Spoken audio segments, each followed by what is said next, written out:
Okay, welcome back students.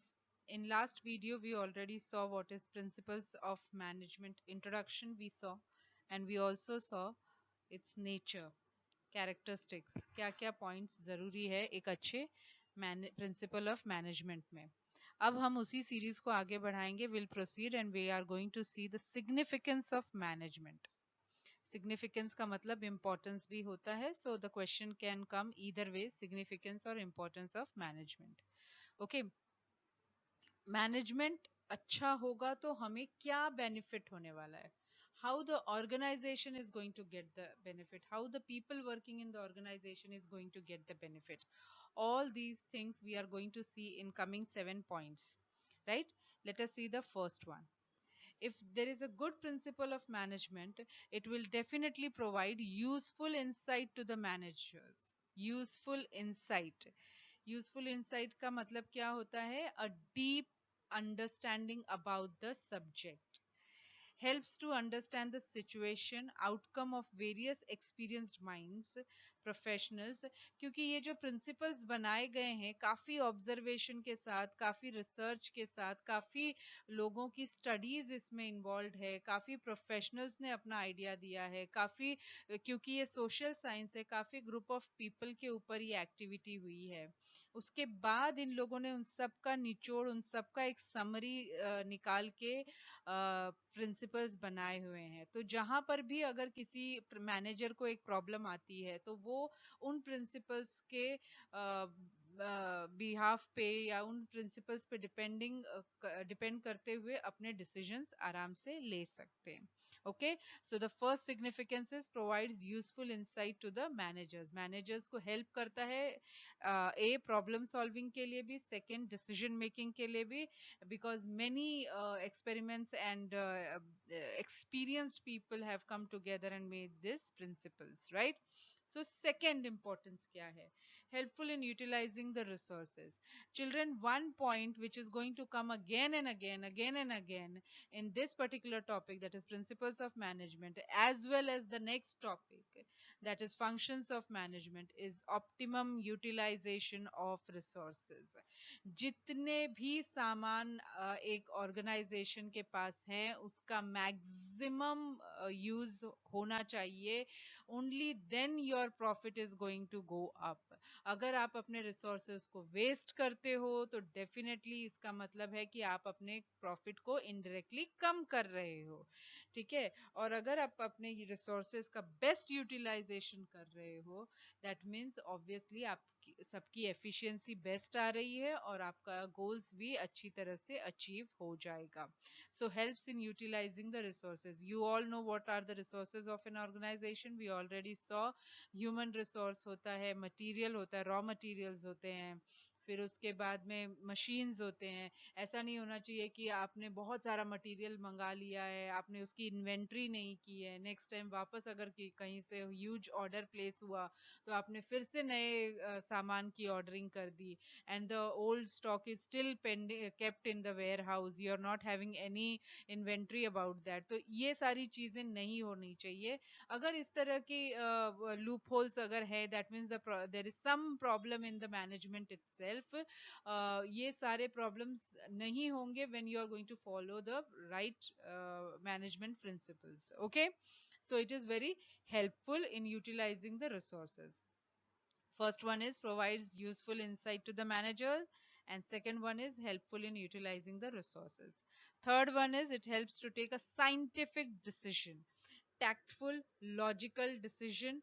अगर problem आती है, आपका लिया हुआ डिसीजन काम नहीं करता है, आप इमीडिएटली एक ऑल्टरनेटिव डिसीजन के साथ अपने काम को आगे बढ़ा सकते हैं. I will give you a small example. हम सब at these times we all know that everything whatever is going on, people are suffering because of coronavirus and everything. तो अमेरिका में एक डिजाइनर कंपनी है जो क्लोथ्स बनाती है, garments बनाती है। तो हुआ ये कि obviously because there is no sale, there is no purchase from people, demand नहीं है, लोग बाहर नहीं आ रहे हैं खरीदने के लिए, तो कंपनी की सेल बहुत डाउन हो गई। So what decision did the management take कि instead of making garments, now what they are making mask and they are making protective sheets, जो लंबी लंबी चेहरे पे ट्रांसपेरेंट शीट्स होती है, वो लोग बनाने लगे। So now what is happening is कि उनका जो सेल डाउन हो रहा था वो ऑटोमेटिकली अप हो गया। So this is the way a tactful decision has to be taken. And अगर आपके प्रिंसिपल्स ऑफ मैनेजमेंट प्रॉपरली आपने उसको अंडरस्टैंड किया है, तो आप राइट टाइम पे राइट डिसीजंस ले पाते हैं। Okay, so let us go to the fourth one, that is understanding social responsibility. Obviously, we are all human, we are working in this society, we are utilizing all the resources from this society, so we have to be responsible towards our society. Thankfully traditionally लोग इस चीज के प्रति इतने ज्यादा conscious नहीं रहते थे, बट जैसे जैसे हम आगे जा रहे हैं, हम इस चीज को भी उतनी इम्पोर्टेंस दे रहे हैं सोसाइटी को, और उसकी तरफ हमारी रिस्पॉन्सिबिलिटी को भी उतनी इम्पोर्टेंस दे रहे हैं। It is must that you are suppose to give good quality products to your customers. आप फेयर प्रैक्टिस ऑफ ट्रेड करें, और फेयर रेन्यूमरेशन अपने एम्प्लॉयज को देना जरूरी है। आपका एनवायरनमेंट की तरफ बहुत ज़्यादा जिम्मेदारी है। आपके प्रोडक्ट्स में से ऐसे पॉइजनस चीज़ें अगर निकलती हैं, तो you need to take an alternative measure about it. आपका काम लीगल होना चाहिए, लॉफुल होना चाहिए। So these are certain responsibilities which you have towards the society, right? Four significance हो गए हैं, let us repeat. First one is provides useful insight to the manager, second helpful in utilising the resources, third one is scientific decision, and fourth one is understanding social responsibility. Children, keep repeating in your mind again and again. You can pause the video and repeat, you can take down the notes and repeat, whichever way you feel comfortable you can do. Let us go to the fifth option, research and development. Research and development दो तरह से होते हैं। एक तो जैसे product को अपने बेटर करने के लिए हम रिसर्च एंड डेवलपमेंट करते हैं, कुछ नया लाने के लिए मार्केट में हम रिसर्च एंड डेवलपमेंट करते हैं, काफी साइंटिफिक वे से होता है। तो एक ये होता है, और दूसरा होता है रिसर्च एंड डेवलपमेंट बिकॉज ये social sciences related to human है। तो रिसर्च एंड डेवलपमेंट किस तरह का होगा, जैसे कि अगर मुझे अपने सेल्स बढ़ाने हैं, तो मैं मार्केट को स्टडी करूंगा, लोगों के टेस्ट प्रेफरेंसेस को स्टडी करेंगे, उस पर रिसर्च करेंगे, नए प्रोडक्ट लेके आएंगे, और फिर उसके बाद अपनी स्ट्रेटेजीज चेंज करेंगे। तो ये भी एक रिसर्च एंड डेवलपमेंट होता है। For example, nowadays, if you must be watching television, you will see what kind of ads are coming. The product ऐसे आएंगे जो कि आपके हाइजीन के बारे में कॉन्शियस होंगे, आपके इम्यूनिटी के बारे में वो लोग फोकस करेंगे। सो वो लोग क्या कर रहे हैं, वो लोग मार्केट को स्टडी कर रहे हैं कि इस वक्त कैसा माहौल है, किस तरह के प्रोडक्ट्स की डिमांड मार्केट में है, और लोगों के जो इमोशंस चल रहे हैं उसके अकॉर्डिंग वो लोग अपनी चीजों को प्रेजेंट कर रहे हैं, राइट?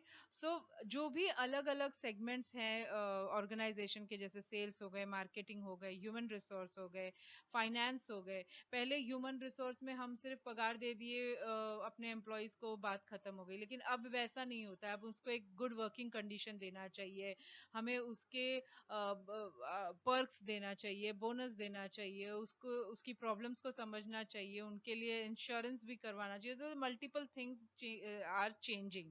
तो ये भी रिसर्च एंड डेवलपमेंट का ही फील्ड होगा, and this is all happening because of principles of management, right? Sixth one, helps to coordinate and control, coordination between various departments, within the departments, among various employees। जैसे कि हमें पता है कि top level management होता है, middle होता है, और फिर लोअर लेवल होता है। तो ये तीनों ही लेवल में एक अच्छा फ्लो ऑफ कोऑर्डिनेशन होना चाहिए। जो मिडिल लेवल है उसमें अलग अलग डिपार्टमेंट हेड्स होते हैं, जैसे फाइनेंस के हो गए, मार्केटिंग के हो गए, सेल्स के हो गए। तो सभी के बीच में अच्छी कोऑर्डिनेशन होनी चाहिए, कंट्रोल होना चाहिए, सबको एक दूसरे के बारे में पता होना चाहिए, क्योंकि they are working towards getting the common organisational goal, right? So it is very important that there should be a good coordination and control, and if we are following the principle of management, definitely we are going to get that. And the last point is develops objectives approach, decision taking on the basis of hard factual evidence. जो भी आपके सामने, जैसे मान लीजिए कि अगर आपको एक नया प्रोजेक्ट मिला है जहां पर आपको एक अपने प्रोडक्ट को रिवाइव करना है जिसकी सेल बहुत खराब हो गई थी, तो ये हार्ड फैक्ट है कि that has gone down and now you have to revive that particular product. तो उसके लिए आप क्या करोगे, ऑब्जेक्टिव अप्रोच करोगे कि हाँ भाई हमको इसे एक्चुअली बढ़ाना है। हाँ, तो सब ऑर्गेनाइजेशन का और पूरे कंपनी का वहाँ काम करने वाले लोगों का एक सिंगल वे में रहेगा कि to achieve the particular set goal, right? So let us again go through all the significance of management. That is, first one, provides useful insight to manager. Second is helpful in utilizing the resources. Third is scientific decision. Fourth is understanding social responsibilities. Fifth one is research and development. Sixth is helps to coordinate and control, and seventh one is develops objective approach. इसके आगे आप तब बढ़ेंगे जब आपका significance अच्छी तरह से हो जाएगा। नेचर हो गया आपका अच्छी तरह से, सिग्निफिकेंस हो गया, तब हम आगे बढ़ने वाले हैं। ओके,